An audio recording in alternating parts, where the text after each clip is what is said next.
12:47 y con después del tenorio mendocino que nos acaban de desgranar sus protagonistas, ya nos vamos a un tema más misterioso, que es el crimen del ermitaño. Nos lo va a contar Tomás Gismera Velasco, que sabe mucho de esta historia y al cual ya tengo sentado aquí a mi lado. Muy buenos días, Tomás, y gracias por acercarte. Hola, buenos días. El crimen del ermitaño de Cifuentes. ¿Quién era el ermitaño de Cifuentes? Pues el ermitaño de Cifuentes fue un personaje muy peculiar, muy misterioso y que probablemente en un día como hoy podría salir por las calles de Cifuentes o por el término de Cifuentes a contar su historia, claro. Porque en un día como hoy, la víspera de Todos los Santos, Así ¿tan es. tenebroso era? No es que el ermitaño fuese tenebroso, tenebroso fue todo lo que sucedió con él y en alguna manera también el misterio que acompañó su vida hasta que llegó a Cifuentes. Ajá. Veo que hay mucho que contar y veo que has investigado mucho, que lo tienes aquí en uno de tus libros, el Cifuentes, el crimen del ermitaño. Y de la crónica parda de De Guadalajara, la crónica parda de Guadalajara, de tu serie esta de magnífica. mi serie de sucesos. Vamos a ver, ¿por dónde empezamos? La vida del ermitaño antes de llegar a Cifuentes. La vida del ermitaño antes de llegar a Cifuentes, que va unida a su vida en Cifuentes, porque es que prácticamente no se conoce nada del ermitaño de Cifuentes Ajá. hasta que no llega ahí. Y llega como tal, como ermitaño, no religioso, supongo. Llega como religioso franciscano, se supone, había recorrido Europa, había recorrido Francia, Italia y una serie de países pidiendo limosna, oficialmente se dedicaba a pedir limosna y llegó a la ermita de Loreto, a la cueva del ermitaño que se llama ahora de Cifuentes, pidiendo limosna y allí se desarrolló todo lo que posteriormente llegó.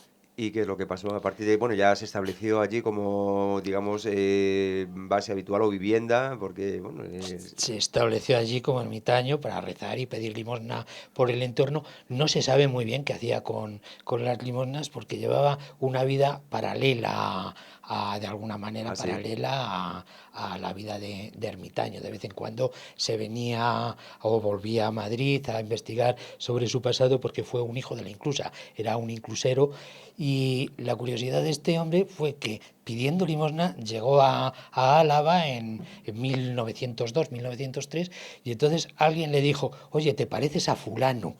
Y entonces él empezó a atar cabos pensando que el fulano ese era su padre, que Ah, ya él pensó que su padre era un tal Antonio Gil Leceta, un personaje muy curioso y muy famoso en el Madrid de la época. Entonces este hombre se presenta allí, dice que es hijo de este hombre y de una criada que había tenido el tal don Antonio y entonces quiere reclamar que el padre lo reconozca como tal. El padre le da 5.000 pesetas para que se marche ah. y lo deje más o menos en paz y con las Bueno, 5.000 pesetas, que era un capital bastante claro. importante en aquella época, él ofrece las 5.000 pesetas a quien pueda ofrecerle algún dato sobre su pasado, sobre quién es. No puso mucha resistencia el tal Leceta, con lo cual algo sospechaba, quizás no había tanto... Probablemente algo Algo. sospechase, porque lo recibió en su casa, estuvo viviendo en su casa algunos meses, de vez en cuando iba a su casa. La mala suerte que tuvo este Viviano Gil fue que el hombre este, Antonio Gil Zeta, murió en el transcurso Ah, de las investigaciones. Y entonces al morir ya se quedó con las ganas del reconocimiento. de saber si era hijo suyo o no hijo O no, suyo. hijo suyo.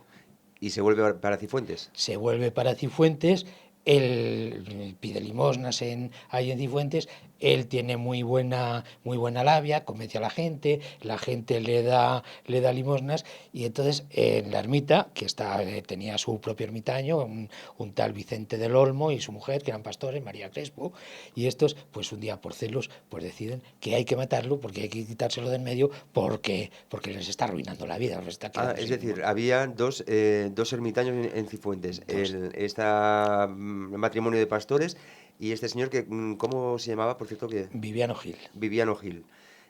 Ah, entonces, yo es que pensé que el crimen había sido algo así como muy misterioso todavía por resolver, pero no, se No, sabe se sabe quiénes y por fueron qué. y por qué, claro, pero se tardó bastante tiempo, bastante tiempo, 15, 20 días, en averiguar que habían sido los pastores los asesinos de este hombre. Cuando lo matan fue una noche de estas tenebrosas, era el mes de febrero, la noche del 22 al 23 de febrero, estaba nevando, era un día de estos, como diríamos, de lobos o Sí.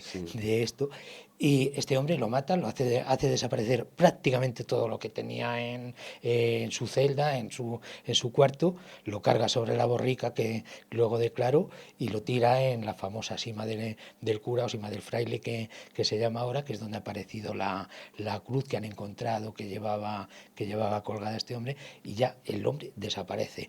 Y el Vicente este, el pastor, comete el error de ir al cura 2 o 3 días después, al cura del pueblo, a decir que ha desaparecido, que lo habían visto vestir de traje, de etiqueta, muy elegante, que se suponía que iba a Madrid y había desaparecido. O sea, que prácticamente se autodelató y no en confesión. Se autodelató y no en Por confesión. querer generar una coartada de algún modo.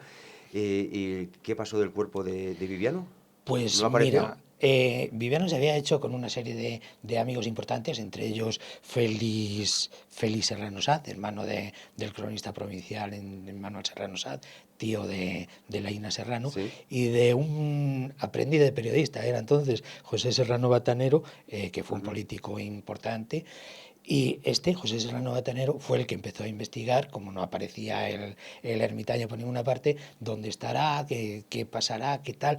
Y entonces, al llegar a la famosa sima, ven que salen moscas carnarias, las denominan en el sumario, y que olía muerto Ujú. en la sima. Entonces ya empiezan a investigar, había encontrado una piedra con sangre y demás, y ya la Guardia Civil empezó a sospechar, detuvieron a la familia y al final se acusaron los unos a los otros. Madre mía, qué historias. Y era, fíjate, mm, porque le veían como competencia a la hora de limosnear. Totalmente como la competencia. Era una competencia, pues, leal o desleal, pero era una competencia. Porque claro, las limosneas, él era fraile, el otro era el ermitaño, era pastor y demás, el que ocupaba la casa y se ocupaba de la ermita y del entorno, y claro, le estaba quitando las limosnas, porque Claro, antes las limosnas las recibía el otro. claro. Mejor un fraile que un pastor. Efectivamente. ¿Qué pasó de este matrimonio? Porque supongo que la justicia, bueno, si de hecho les pilló, serían juzgados. Fueron detenidos, estuvieron en la cárcel de Cifuentes detenidos pues prácticamente año y pico, 2 años, hasta que luego pasaron a la audiencia por la clase del delito, pues les pidieron la pena de muerte, claro. Y entonces Cifuentes se alzó contra ellos, intentaron asaltar la cárcel varias veces, no admitían que Se fuesen. alzó contra la sentencia. No, Ah, contra los asesinos. se alzó contra los asesinos Ajá. porque querían tomarse, digamos, Sí, la justicia por su mano. Sobre todo cuando después de aparecer el cadáver, porque ya cuando declararon que habían tirado el cadáver a la sima, cuando descubrieron que el cadáver estaba en la cima, el pueblo prácticamente entero acudió a ver cómo se podía rescatar el cuerpo y cómo sacaban el cuerpo de allí, que asistió prácticamente, pues no solamente el pueblo, también asistieron de la Academia de Ingenieros, llevaron maquinaria de entonces de las minas de Yen de la Encina, fueron el gobernador de la provincia, encontraron un señor de allí de Cifuentes, un tal Perfecto García, que fue el que bajó a la cima, que ujú. es impresionante la cima ¿Qué a lo que profundidad tiene esta parece, cima, más o pues menos? al parecer más de 100 metros. Wow. Que parece ser que ahora al descubrir la cruz que han encontrado hace Sí, muy poquitos meses, en enero creo que aparecía sí, la cruz del ermitaño en el fondo de la cima. en enero, febrero, creo que llegaron a los 100 metros y probablemente no solamente tiraron la cruz, porque tiraron prácticamente todo lo que tenía el ermitaño en su celda, o sea que aparecerían papeles, documentos, carteras, todo lo que ropa, todo lo tiraron allí. Algunas cosas salieron cuando descubrieron el cuerpo, pero probablemente hay muchas O cosas sea, más allí bueno, pues enterradas. será cuestión de a ver si algún avezado explorador quiere bajar a la cima del ermitaño, que desde entonces se llama así, evidentemente. Sí, sí, creo que ahora la han rebautizado como la cima del fraile. Ajá, la cima del fraile. Oye, ¿Dónde rebuscas tú todas estas historias tan interesantes y que resulta que son tan cercanas Sí, geográficamente hablando? la prensa o las hemerotecas son muy ricas en Ujú. este tipo de sucesos, de personajes y demás. Y es simplemente coger un periódico antiguo y ponerte a leer. Es descubrir historias impresionantes. Es el pasado de nuestros pueblos. Ujú.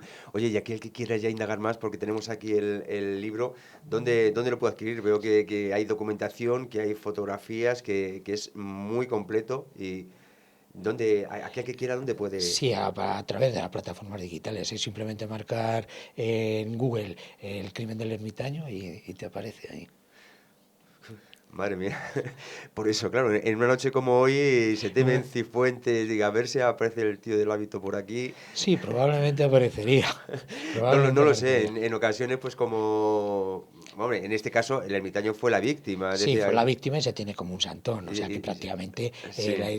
pasó a la historia como si fuese un personaje santo. Incluso está enterrado, lo enterraron allí en el centro de la ermita con todos los honores. Ah, está enterrado ya allí en Sí, Cifuentes, sí, sí, claro. está enterrado allí en la ermita. El entierro fue impresionante. El entierro, hay fotos antiguas del entierro con todo el pueblo acudiendo a los funerales, a las misas y demás. Fue algo impresionante para la historia de la provincia en aquellos tiempos y para la vida incluso nacional. Llegó a salir en periódicos de Europa y en periódicos de América.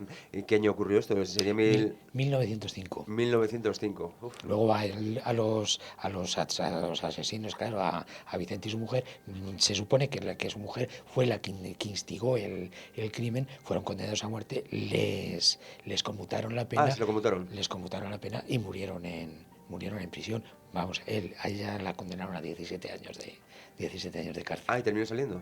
Terminó Ah, saliendo. madre mía, qué cosas más interesantes que nos trae Tomás Gismera Velasco, al cual ya le agradezco, bueno, pues estas investigaciones y el que se acerque por aquí, porque sé que andas muy liado. Y tenemos, por cierto, algún avance para el próximo día de qué podemos hablar o todavía es sorpresa. Todavía era sorpresa. Todavía es sorpresa. Pues muchísimas gracias de nuevo A ti. y la verdad es que no tiene pérdida. ¿Cómo es tu blog? Crónica Parda, Guadalajara, Crónica, Crónica Parda. Guadalajara Crónica Parda. Buceen ahí porque lo van a pasar genial, con cantidad de historias como la de Viviano Gil, el ermitaño, y tantas otras, y tantos otros hechos acaecidos aquí en Guadalajara, y que ha investigado y que nos expone Tomás Gismera Velasco. Muchísimas gracias A vosotros. y nos vemos ya en unos días, ¿vale? De acuerdo.